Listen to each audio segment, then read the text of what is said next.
বইতে শুরু করেছে নির্বাচনের হাওয়া।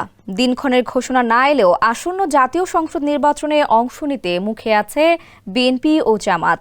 রাজনীতির মাঠও বেশ সরগরম।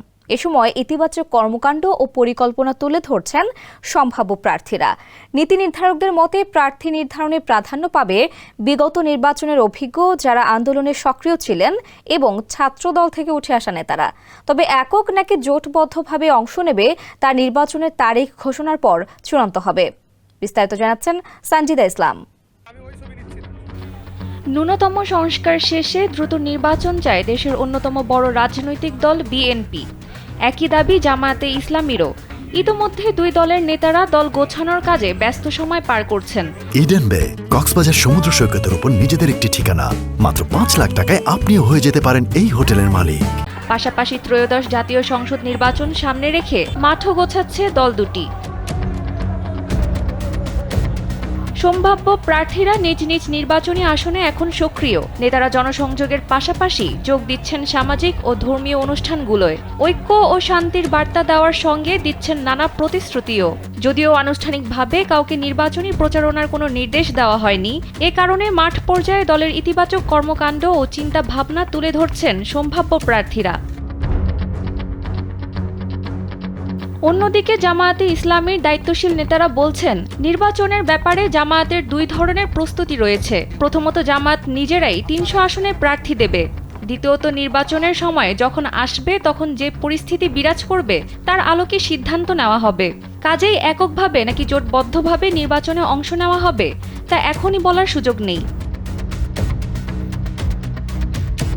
আওয়ামী লীগ সরকারের পতনের পর রাষ্ট্রের বিভিন্ন ক্ষেত্রে সংস্কারের উদ্যোগ নিয়েছে অন্তর্বর্তী সরকার। ইতোমধ্যে সংবিধান, নির্বাচন ব্যবস্থা, পুলিশ, বিচার বিভাগ, জনপ্রশাসন, দুর্নীতি দমন, স্বাস্থ্য, গণমাধ্যম, শ্রমিক অধিকার, নারী বিষয়ক এবং স্থানীয় সরকার সংস্কারে কমিশন গঠন করা হয়েছে।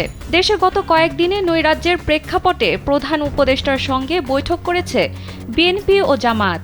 এতে উদ্বেগের কথা জানিয়েছেন দল দুটির নেতারা।